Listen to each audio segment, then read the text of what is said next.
खुलुमबाय स्टुडियो दं आङो राकेश रामसियारि UPPL राजखान्थि हानजानि BPF नि सायाव मोनसे गिदिर चेलेन्ज BPF आ खनसे सौगासेनो PMAY न'खौ सेफायनानै गोहो दंब्ला बा सेफायगोन होननानै बुंदों आरो गोहो दंब्ला BPF आ UPPL हानजाया लुना होनाय PMAY न'खौ सौफायनानै नायफै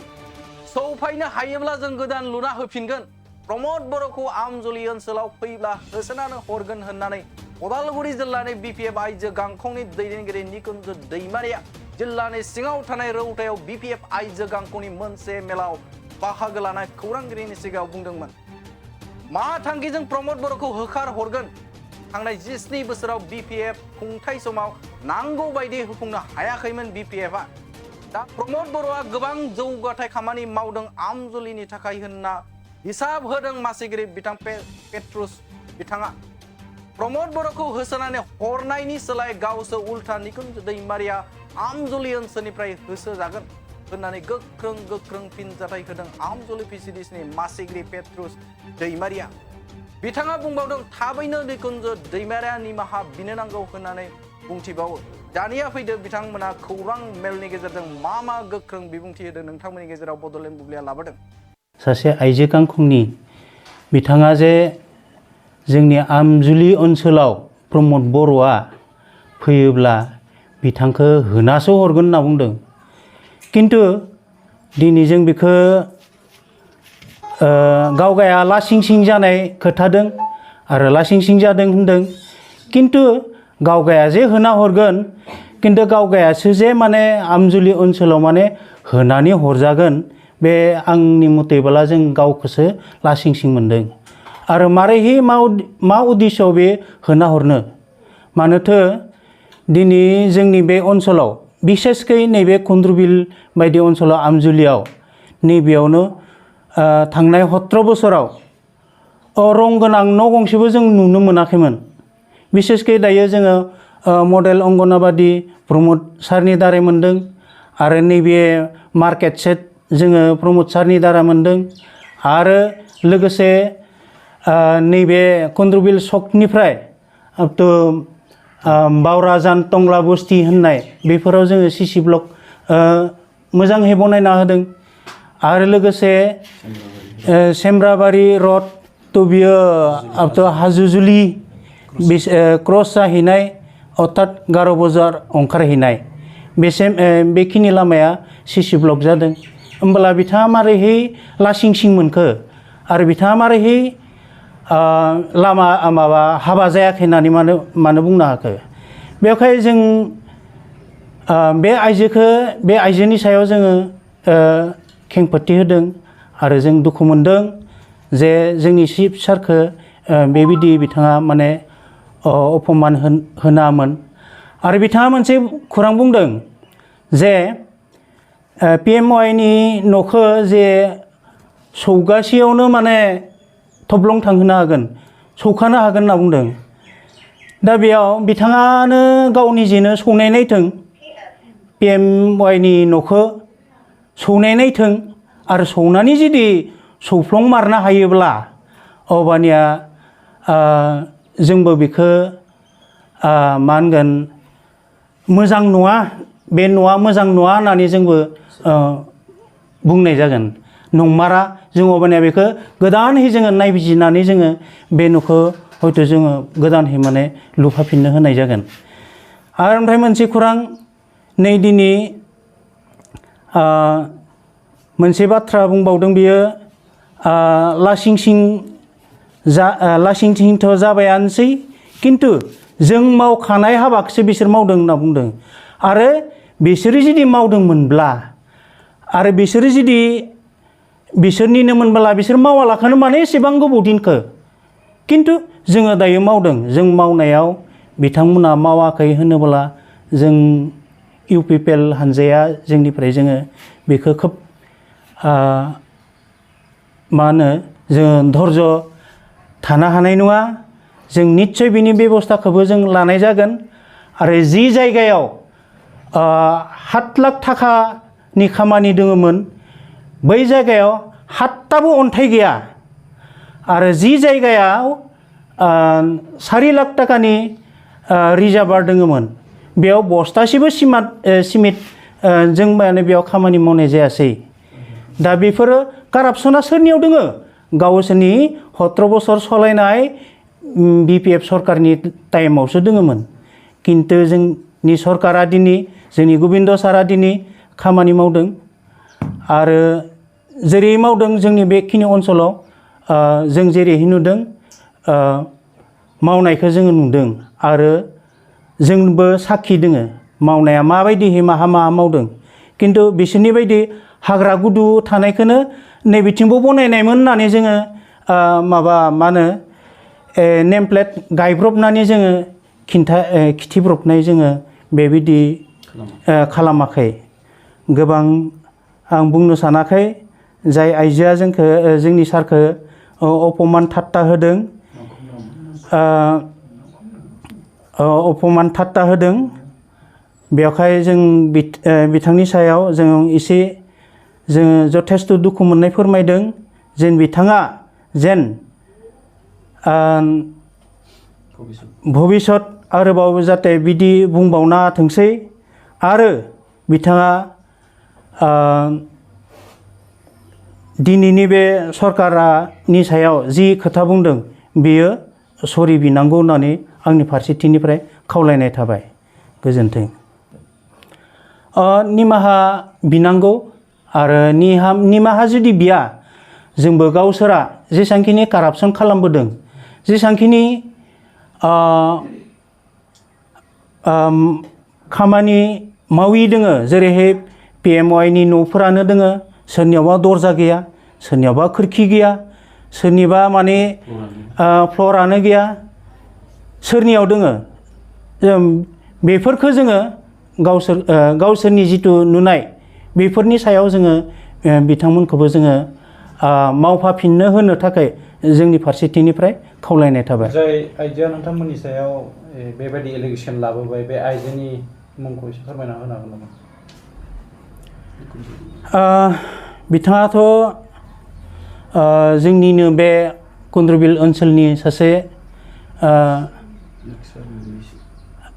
आइजो आरो बिथाङा मा मावो बेखौबो जों मिथिया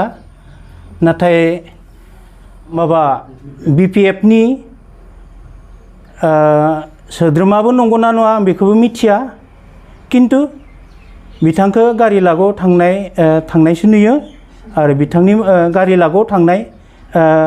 लागोआव थांगौ बेखौसो जों नुयो किन्तु बिथांनि मुङा निकुन्ज दैमारि बिनि हौवानि मुङा जाबाय प्रतेन दैमारि बिथाङा जाबाय एक्स चेयारमेन BPF निमोन आरो बिथांनि दिनाव मा मावदों मा मावाखै जों बेखौ बुंनो सानाखै किन्तु बिथाङा जितु बुंदों गावनि दायखौ जोंखौ दिन्थिनो थाखाय खाबु होनाय बायदि जाहैदों बिथां निकुन बायदिवा जोबनायाव आं बेखौनो बुंनो सानदों बिथाङा जुदि निमाहा बियाब्ला जोङो जोंनि UPPL पार्टिनिफ्राय जानानै UPPL पार्टि जानानै बिथांनि बुंनायनि सायाव जोंबो बिनि जानानै जोङो बिनि जानानै जोङो गोख्रों जोंबो फिननायखौ होनो गोनां बाध्य जागोन गिबियावनो बड'लेण्ड बुब्लि बड'सा निउस SM निउस रादाब दैथायगिरि नोंथांमोननिसिम आंनि खुलुमनायखौ जासिग्रोबाय बे समाव जोङो आमजुलि PGDC बा आमजुलि प्राइमारि जानानै जों मोनसे मेलखौ जों दैथायहरनो सानदों मानो होनोब्ला थांनाय सप्तायाव जोंनि आमजुलिनिनो BPF आइजो गांखंनि सासे बिथांजोआ जोंनि आमजुलि PGDC नि जानानै माखासे बिब्रान्थि खौरांखौ निउसाव दामनायखौ जों नुनो मोनदों बेवहाय जोङो बिथांमोना बुंदों UPPL नि न' बानायनाया PMYG न' बानायनाया फंसे आखाइजों सौवोब्लानो बायगोन बा माबागोन होनना बुंनायखाय जोंबो बिनि एगेन्स्टआव जों बुंनो सानदों मानो होनोब्ला जों बिसोरनिसै जों 5 गुन बारा जों मोजां मावदों कारन बिथांमोन न' लुनाया सिगांनि PMIG न' लुनाया बिथांमोना BPF सरकारनि न' लुनाया बिथांमोना ओरैबायदि लुदों फाउन्डेसनाव लिंटार गैया लोगोसे बिथांमोननि बाला बा बायदिसिनाफ्रा थार्ड क्लास होदों आरो बिथांमोना सलिं होआखै ओरैनो फ्लरखौ थालायनानै ओरैनो कमप्लिट खालामदों आरो गोबां जायगायाव बिदिनो दरजा खोरखि गैया जों बिथांमोनखौ बुंनो सानाखैमोन बिथांमोनानो गावसोरनो आवगायना बुंग्रोनायखाय जों बे खोथाखौ दिनै नोंथांमोननि मिडियानि सिगाङाव बुंनो बाध्य जादों होननानै जों बेखौ फोरमायनो गोसो जायो आरो बिथांमोना स्किमफोरबो बहुत दङ पेन्डिं जानानै दं मावनो हायाखै अबा 7 लाख अबा 4 लाख 7 लाख बोल्डार प्रटेक्शनाव 7टा बोल्डारबो गैया 4 लाख बिदिनो फख्रि बेयाव सिमेन्ट मोनसेबो गाराखै बिदिनो गोबांथार लामा बा बोल्डार प्रटेक्शन दंबावो बिथांमोना बेफोरखौ ओरैनो फट'ल' खेबबाय जों ओरैनो बिलखौ दिहुनना जाजोब्बाय बिदि खालामदों जों बेफोरबायदि खोथाखौ गावनिनो मानसि होननानै जों दिनैनि दिनाव बुंनो सानाखैमोन खिन्थु बिथांमोननि दाख्लैनि सासे आइजो गांखंनि सासे आइजोआ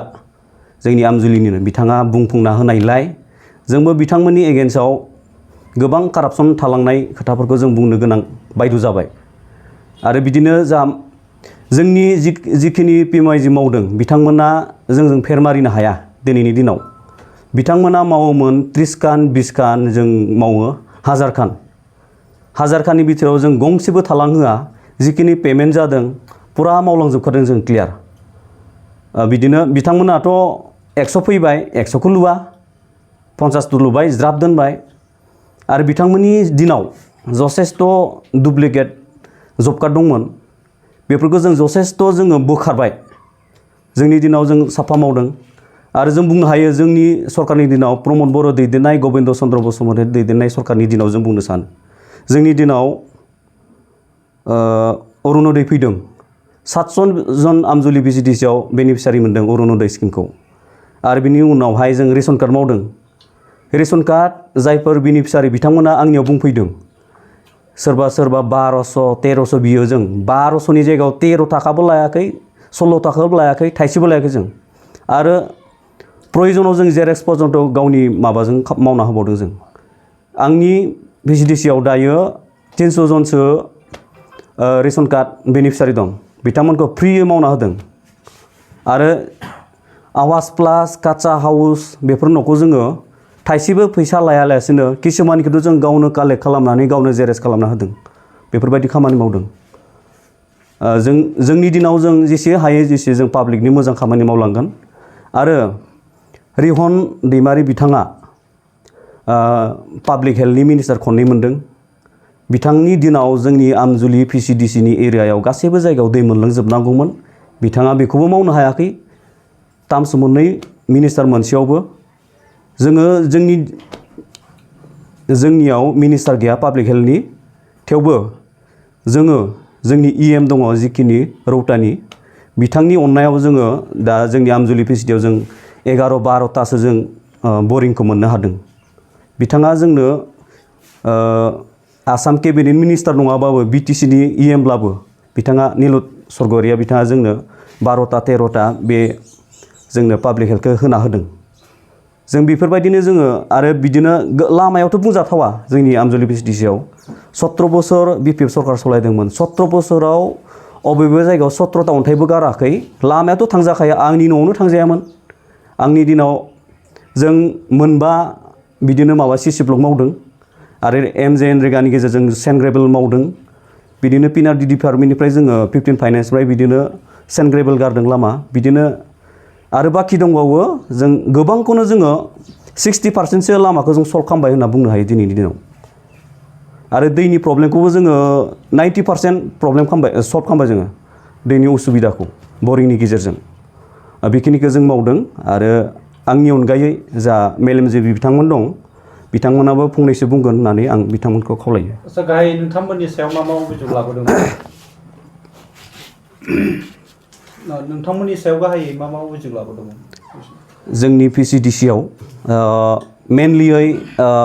एग्रिकालचार डिपार्टमेन्टनिफ्राय मोनसे PM किसान फर्म साबमिट खालामनाय बेखिनियाव 50 थाखा फैसा लादों होनना अभियोग खालामदों बिथांमोना नाय जायखौ जों फर्म फिलआप खालामनो होदों बिथांमोनखौ फर्मा 6टा गाहाम पेज थायो सोरबाबा जेरेक्स खालामना फैया जेरेक्स मेसिन लालायना फैदों बिथांमोना जेरेक्स खालामनोसो 50 थाखाखौ लानाय जादों बेयाव बै एग्रिकालचाराव हैनांगोन बा सोरनोबा होनांगोन बिदि नामाव लायाखै जों फ्रि खालामदों खिन्थु बे जेरेक्सनि नामावसो 50 रुपिसखौ लानाय जादों बेयाव 50 थाखा लानानै सोरबा PM किसान मोनगोन बे नङा जों गासै खामानिखौ जों फ्रियाव मावनो हादोंब्ला बेलाय मा खामानि जेबो नङा जोंनि थाखाय बेखिनियानो आरो जोंनिफ्राय जों क्लियार बेखौ होनो गोसो जाबाय जों गाव गावनि देहाखौ गोग्गो आरो गोख्रों खालामनो गोसो गुदुं लाइमोन एबा सुबुंफोरनि थाखाय मोजां खौरां क'क्राझार सोहोरनि खोदोमथलायाव लानानै फैदों फिट सिटी मुंनि मोनसे जिम सेन्टार